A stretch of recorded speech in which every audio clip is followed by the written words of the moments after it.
Hello, everybody. Once again, this is Fred Wankwa coming to you from our studios in Chicago with another edition of Bold Talk on Island TV. As usual, I'd like to start out by saying good morning, good afternoon, and good evening to you, depending on where you are around the world. Today's episode is going to be very simple. On one side, it's going to be talking about the Dele Alake and Bayo Ononuga School of Journalism distortion, news distortion in Nigeria. There is a very short video I'm going to show you, which is another divide and conquer video. That is what the Dele Alakes and Bayo Ononugas of Bola Ahmed Tinubu's campaign have specialized in. And the other thing I would like to do is talk about Nnamdi Kanu and the need for Bola Ahmed Tinubu to release Nnamdi Kanu from prison if he really wants to live up to his promise to Nigerians that his administration is going to be uniting everybody and bringing everybody together. You can't bring everybody together if Dele Alake and Bayo Ononuga and their cronies keep coming up with distortion videos to justify the nonsense that is going on in Lagos and the xenophobic reaction of bigoted Yorubas, not Yoruba people, not progressive Yorubas, but the Yoruba bigots in Lagos, led by Bayo Ononuga and Dele Alake's propaganda in the press. It can't happen. And the other thing is, if Boko Haram prisoners are being released and rehabilitated, and Sunday Igboho, who is fighting a good cause for Yoruba people, if the Boko Haram faction have been released and Sunday Igboho is a free man, can anybody justify why Nnamdi Kanu is still locked up in Nigeria? Just a question. It's a rhetorical question. You don't have to answer it. But that's the direction we're going. But in the meantime, before I get into it, I have to pay some bills. So here are my sponsors, and please take a look at their businesses and support them because they're very good at what they do.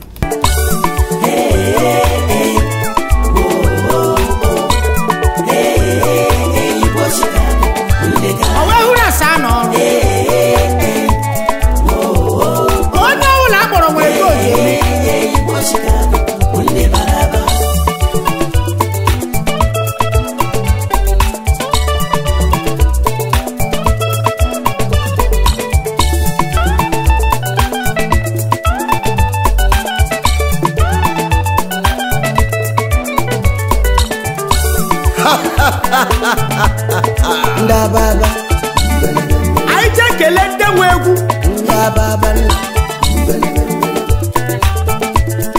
ndababa ndekaraka bonkri yeye ndekaraka anajari shugomuno tulaji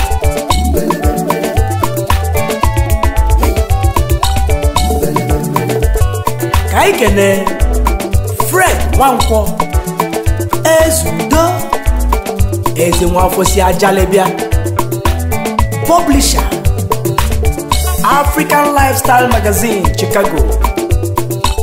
Mwafo nde Chicago Chiejemba. Ndababa aija kelende wegu ndababa ndababa ndekaraka bonkri yeye ndekaraka anajari shugomuno tulaji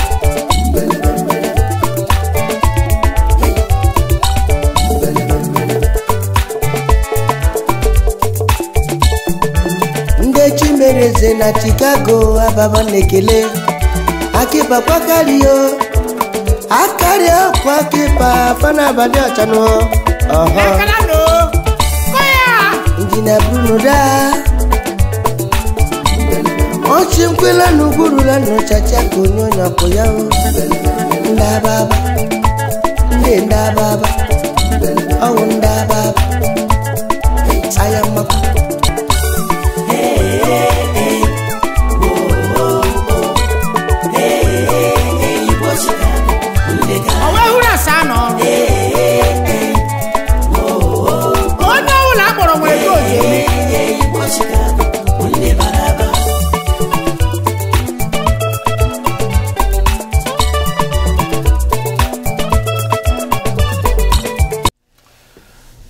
Let me start out by making an appeal. President Bola Ahmed Tinubu, set Nnamdi Kanu free. During your campaign and at every stop, every opportunity you've had since you became president, your lip service has preached that your ultimate goal is to bring Nigerians together. President Bola Ahmed Tinubu, if you believe that Igbos are part of the Nigeria you want to bring together, set Nnamdi Kanu free, not in January. Set Nnamdi Kanu free today. Sunday Igboho, who similarly agitates for the freedom of Yoruba people from the Fulani cabal, is a free man today. The Boko Haram militants have been repeatedly freed from jail and have infiltrated back into society. In many cases, back to committing the crimes, or even worse than they did before they went to jail. Nnamdi Kanu is an international figure. If Nnamdi Kanu is released from jail, there's not a single move he makes that people are not going to know his whereabouts. By that I'm saying that Nnamdi Kanu is less of a threat to Nigeria than Boko Haram and all the criminals you have in northern Nigeria. You need to set Nnamdi Kanu free if the world will take you seriously on any promises you make. It is double standards like this, having Nnamdi Kanu locked up while Sunday Igboho and Boko Haram are set free.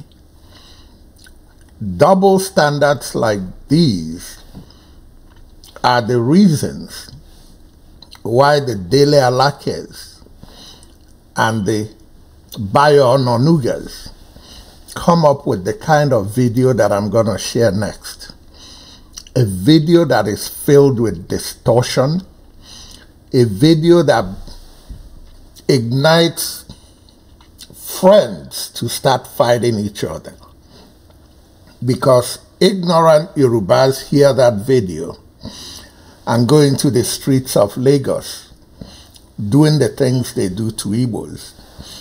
And ignorant Igbos hear that stuff and their reaction is really not the best it should be. The divide and conquer artists need to stop dividing Igbos and Yorubas. Igbos and Yorubas are not enemies. For the most part, Igbos and Yorubas are friends. Igbos marry Yorubas and Yorubas marry Igbos. And for the most part, they live happily thereafter. This next video is a disgrace even to social media. And I continue to tell people, minus bold talk on Allen TV, it is credible social media. But the garbage I'm going to show you next is the reason people tell you that social media is full of garbage. And this is garbage. The victimhood mentality and the underplan to steal. Have you ever heard the word marginalization? Who are the victims of marginalization in Nigeria? Who is crying foul? Who are the people who are truly marginalized? And who are the people with marginalization mentality? We are going to say briefly and do some clarification. Do you know that Ibadan was the largest black city in Africa and the world before immigrants dominated Lagos? Which now makes Lagos the biggest city in Africa and the biggest Afro city in the world. Do you know that Ibadan is bigger than Aba, Onitsha, Owerri, Umuahia, and Enugu combined?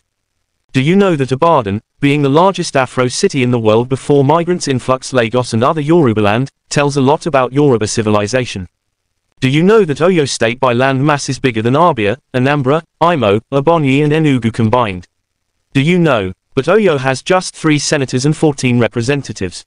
Now, take note of who's being marginalized. Can you see that these tiny landlocked states have 5 governors, 15 federal senators, and 43 federal members of the House of Representatives? Abia has 8 representatives, Anambra has 11 representatives, Ebonyi has 6 representatives, Imo has 10 representatives, Enugu has 8 House of Representatives members. Altogether, they have 5 governors, 15 senators, and 43 federal House of Representatives members. That's a lot compared to a state like Oyo that's bigger than all of them put together. This is a lot of voting power and money allocated for that tiny landlocked space. But still, they want to take all that belongs to you. Stop being sympathizers of stupidity. You are more wise and more intelligent. Does Yoruba deserve more states? Of course yes. Is Oyo State and Yoruba being marginalized? Is Oyo State earning and remitting more IR to the Nigerian government? Yes, of course. Who is being marginalized? The Yoruba or the Whalers? Oyo State deserves to be split into at least 3 states, like more states like Oyo, Sango, etc. Yoruba deserves more governors, more representatives, and more allocation.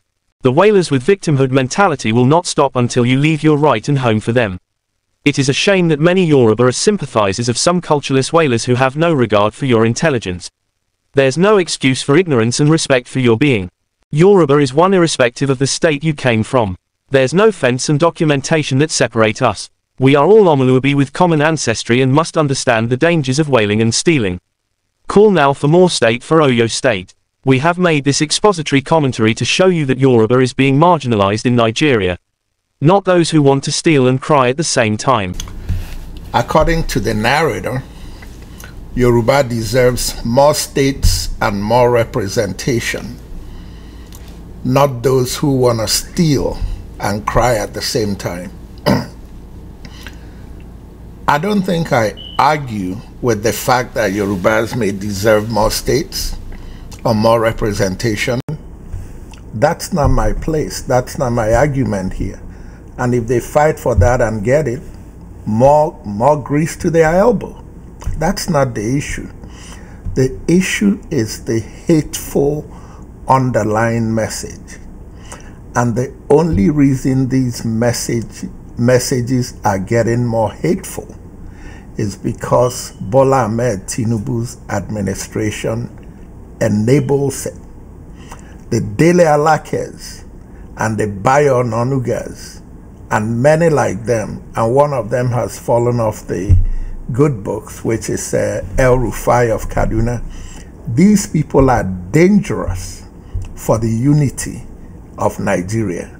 These people are dangerous for collaborative efforts amongst Nigerians. And until Bola Ahmed Tinubu expressly, unequivocally stands up to put an end to this, by the time he's done with 4 years in office, Nigeria may no longer exist. And the thing he doesn't understand is he thinks he has locked up the army. Go and check the history of countries where there has been military coups. It's not how much you try to fortify it and connive to stop it. It's how right you hurriedly do things to fix the problems of agitation in your country. If Bola Ahmed Tinubu does not start trying to unite and tone down the rhetoric in Nigeria, I don't see why there's not going to be a military coup. I am not calling for one. I believe in democracy. But a military coup or some form of revolution is going to be inevitable because Bola Ahmed Tinubu's people around Bola Ahmed Tinubu, their rhetoric is enabling for chaos and revolution in Nigeria. Folks, I may be sounding like a broken record, and I will continue to sound like a broken record. The Dele Alakes and the Bayononugas of Nigeria's journalism are very dangerous to the unity of our country. They thrive in distortion of news.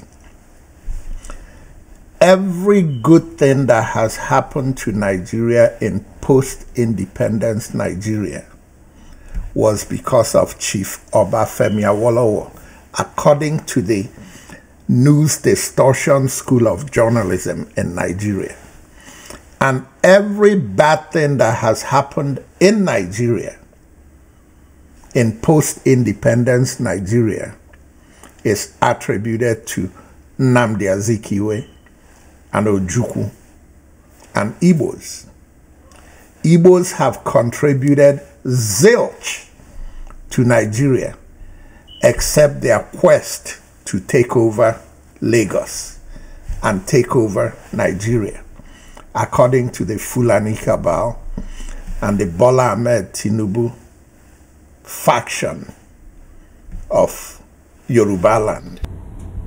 And need I say that I like Awolowo? I do. So I don't say what I say to diminish Awolowo. Awolowo was a great man.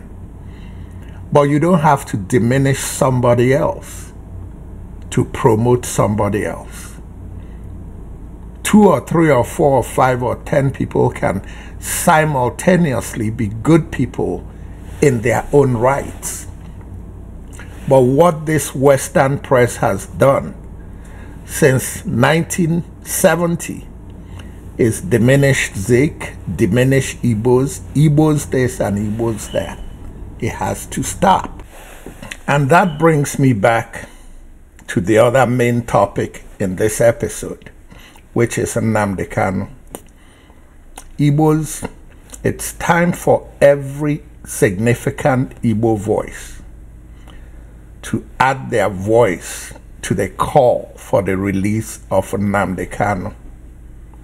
It doesn't matter who is right or wrong in some of the discussions related to the emancipation of Igbos, either as a restructured Nigeria where we can fully build our region without interference from the federal government, or if we're getting Biafra. But it's time to have our discussions inside, and it starts with getting Nnamdi Kanu out of jail. And I'm calling on Prince Arthur Eze, Emeka Ofo, Chief Iwu Anyanwụ, Governor Soludo, Governor Alex Oti, Governor Mba in Enugu State, and all the well-intended Igbo politicians, our House of Rep members, our senators, our traditional rulers, Obi of Onitsha, all the significant Igwes and Ezes in Igbo, and all the Igbo church leaders. It's time to go on Arise TV. If you say that you're a leader in Igbo land, it's time to stop being wishy-washy. Igbos need to know where you stand. And where you stand is going on Arise TV and Channels TV and every other news outlet in Nigeria that matters, and calling for the release of Nnamdi Kanu. It's time for all of you to go to Asha Rock and to the legislatures in Abuja, not for photo opportunities, not for lip service. It's time to go and demand that you want Nnamdi Kanu released, just the way the Fulanis and Hausas demand that they want their Boko Haram prisoners released. It's time for Igbo leaders to stand up or be counted, or be shamed by the general Igbo public. It's time for Nnamdi Kanu to come home. And this is somebody who doesn't always agree with everything Nnamdi Kanu says or does. Go and look at my episodes in the past. I've had disagreements with Nnamdi Kanu's way of talking. But I've been consistent on one thing. What Nnamdi Kanu wants and what IPOB wants and what IPOB is fighting for is an Igbo cause, and it's actually the Igbo cause. Where we differ is on how we go about getting this goal accomplished. And we cannot do much towards that goal until Nnamdi Kanu comes out. Because regardless of what you think about it, which is what I have come to study, regardless of what you think about Nnamdi Kanu, today in Igbo land, because of the chaos and the pocketing of many of our leaders by the Fulani cabal, the only voice that Igbos can universally rally around in Igbo land today is Nnamdi Kanu. And that's a tall order coming from Bold Talk on Allen TV. And for those who are telling us to leave Lagos, let me conclude with these two videos, one from Abriba in Abia State, the other one from Orifite in Anambra State, just to show you what exists, because it's sickening to hear riffraffs in Lagos telling Igbos who have it to go home, like if Igbos don't have a place to go to. I want you to take a look at where Igbos will be going back to when they leave for Biafra and what they are going to be expanding on to build a paradise in southeastern Nigeria. At the end of these videos, very short, I'll come back and conclude. This is Abriba. Abriba is in Abia State, and the indigenes of Abriba are known for business and trading, and they go all over Africa, not just in the East, to do business. They are in South Africa, they are in Kenya, they are in Gabon, they are in Cameroon, they are in Lagos, they are everywhere. But whatever they are doing, charity for them begins at home. Their most beautiful properties in the world are not found in where they live in New York or Chicago or United Kingdom. It's found in their hometown, Abriba. This is in Igbo land. This is in Abia State. Nothing you see here, not much you see here. There's not much government presence. They have their own town councils. They have their own urban development areas. Please don't forget to subscribe. They have rules on how to build and how far to extend your property, and they have all that. This is Igbo land. This is in Abia State. Abriba is halfway between Arochukwu and Omahia. And when you go in there, you see streets that are well kept. I don't care how we get the movement back east. If it takes Biafra, let's go to Biafra. Let's leave Nigeria. And if Nigeria wants to work with us, give us fairness, give us equity in the place called Nigeria. And for Igbos, equity or no equity, after what's been going on, redirect your efforts. Do a little bit in Lagos, do much more in Igbo land. That's the way it should be. When we beautify Igbo land, they will come and we will show them the Igbo hospitality based on our own social media and main media discussion, not based on the distorted Dele Alake and Bayo Ononuga type of news where they tell you Igbos don't like people to come to Igbo land. Yeah, this is Abriba, guys. Let's go to Orifite. Now, this here is Orifite. Orifite is in Anambra State, and it's actually one of the more expansive, not expensive, expansive towns in Anambra State. And what you find about Orifite is that it's also home to quite a few wealthy people in Anambra State, one of them being Emeka Offor. Emeka Offor is from Orifite. And because of the number of wealthy business people from this town, there are a few warehouses that are located here. So at least Orifite is one leg up on many of the Igbo towns where their wealthy people have all their investments in major cities and just a nice house in the hometown, what people call the village. In Orifite's case, you have quite a few businesses that are thriving within the town and some warehouses from where they distribute things to other parts of eastern Nigeria and probably other parts of the country too.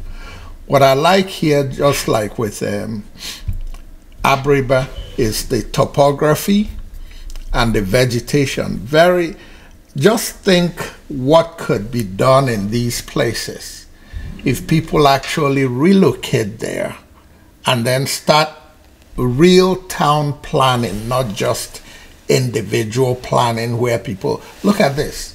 How many places in Victoria Island or Ikoyi would you find this kind of landscaping and the streets and everything? This is in eastern Nigeria. So when I hear people say Igbos go back to it, I feel very insulted. And I'm not taking it personally, but I'm just saying listening to ignorant people talk can be annoying, regardless of whether you're Igbo or Yoruba or Fulani. Ignorance is ignorant. There is wealth, and I don't mean money. I mean wealth in terms of atmosphere, land, peacefulness of mind. There is wealth in eastern Nigeria. Eastern Nigerians just need to take advantage of what we have. We have beauty. The erosion is a problem, but when we start refocusing there, then through planning, we're going to start planning in a way that the erosion can be controlled. But when you abandon your place and go down to Lagos and Abuja, in a government where they're doing everything it takes to marginalize you, if you're not careful, you're going to lose your region. So this is a nice way to conclude. Thank you for watching. So to summarize, Igbos don't want to take over anybody's region. At this stage, Igbos want to go home. And in going home, I guarantee you, every segment of Nigeria has learned its lesson from the Fulani cabal. The brainwash of 1967 has worn out. The Middle Belt has realized that they are being used by the Fulani cabal. The Hausas have realized that they are being used by the Fulani cabal. The progressive Fulanis have realized that they are being used by the Fulani cabal. In the last few months, the progressive Yorubas have categorically seen that Bola Ahmed Tinubu and his cabal are just nothing but users. And going east, in the old eastern Nigeria, the Efiks and the Bibios, and the Jaws and the Calabaris and the Urobos, and definitely the Igbos in every one of those places have realized that mistakes have been made, but Igbos are not really their enemies. And as the realignment starts in Nigeria, if Igbos play their cards right and really go back to the drawing table, there is room to go back and make up with our brothers and sisters in Cross River State, in Akwa Ibom State, in Bayelsa State, in River State, in Delta State. That's all we need. If our brothers and sisters in those states are happy with us, we don't need Nigeria. However, if our brothers and sisters in those states are happy with us, we are ready to collaborate with Nigeria on equal terms, because that entire region and that entire corridor is going to open up and let everybody in Nigeria know that, as Igbos will say, which means you want to belong, you belong. You don't want to be part of it, to hell with you. But let the record show, Igbos don't want to dominate anybody. And once again, everybody, this is Fred Nwankwo coming to you from our studios in Chicago with another edition of Bull Talk on Island TV. And until next time, good night and God bless.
Atuma bigots